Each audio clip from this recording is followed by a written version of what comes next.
الحمد لله رب العالمين والصلاة والسلام على رسول الكريم أما بعد فأعوذ بالله من الشيطان الرجيم بسم الله الرحمن الرحيم ولمن صبر وغفر إن ذلك لمن عزم الأمور صدق اللہ العظیم۔ واجب الاحترام سامعین السلام علیکم ورحمۃ اللہ وبرکاتہ۔ سورہ شورا کی آیت نمبر 43 تلاوت کرنے کی سعادت حاصل کی ہے۔ اس آیت کا ترجمہ یوں ہے: جو شخص مصائب و آلام میں صبر کرتا ہے اور جو شخص مخالفین کو معاف کر دیتا ہے تو بے شک یہ طرز عمل ان امور میں سے ہے جن کی شان بڑی بلند ہے۔ اللہ کا قول سچا ہے جو بڑی ہی عظمت والا ہے۔ السلام علیکم ورحمۃ اللہ وبرکاتہ۔ عزیزان گرامی قدر، اس آیت اور اس آیت جو حضور کریم علیہ الصلوۃ والسلام کی اخلاق حسنہ کی سربلندی ہے، سورہ قلم کی آیت وَإِنَّكَ لَعَلَىٰ خُلُقٍ عَظِيمٍ، بے شک اور مصطفیٰ آپ صلی اللہ علیہ وآلہ وسلم کو عظیم اخلاق پر فائز کیا گیا ہے، خلق عظیم۔ تو اس کا واقعات کا کچھ سلسلہ چل رہا تھا۔ آئیے دیکھتے ہیں غوث بن حارث ایک جو مشرک ہے اس کے ساتھ آپ نے کیا سلوک کیا۔ ایک دفعہ لشکر اسلام جہاد سے واپس آ رہا تھا، دوپہر کا وقت ہو گیا، گرم لو ریگستانوں کی عرب کی، اور پھر چلچلاتی اوپر سے دھوپ مزید سفر کو تکلیف دہ بنا دیا۔ ایک جگہ دیکھا آقا علیہ الصلوۃ والسلام نے کہ گھنے درخت ہیں، آپ نے مجاہدین کو ان درختوں کی گھنی چھاؤں میں قیلولہ کرنے کی اجازت مرحمت فرما دی۔ ہر مجاہد نے اپنے لیے مناسب جگہ تجویز کر لی اور وہاں لیٹ گئے آرام کے لیے۔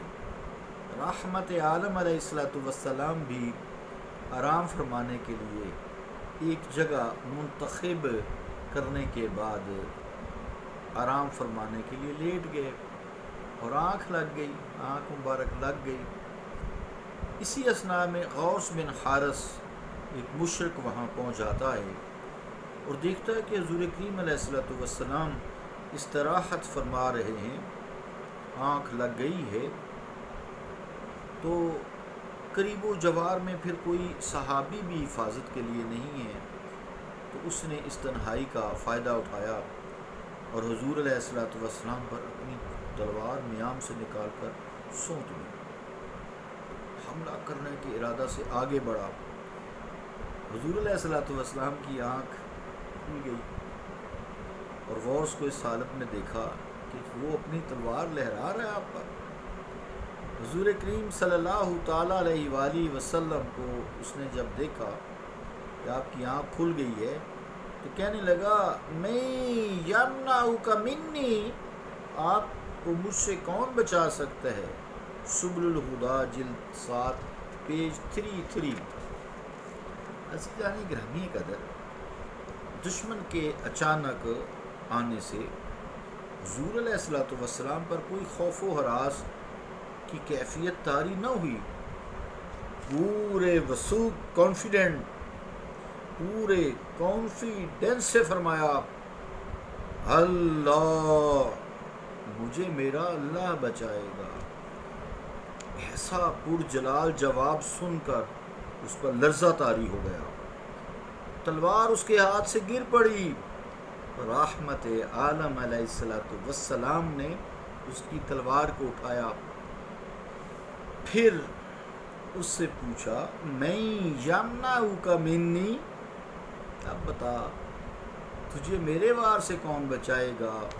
اس نے کہا کن خیر آخذ، یعنی جو اپنے مخالف پر قابو پا کر اس کے ساتھ اچھا سلوک کرتے ہیں آپ ان میں سے ہو جائیں، یعنی مجھے چھوڑ دیں، معاف کر دیں۔ حضور کریم علیہ الصلوۃ والسلام نے اسے معاف کر دیا اور چلے جانے کی اجازت دی، جو جب وہ اپنی قوم کے پاس پہنچا تو بے ساختہ کہنے لگا جئتکم من عند خیر الناس.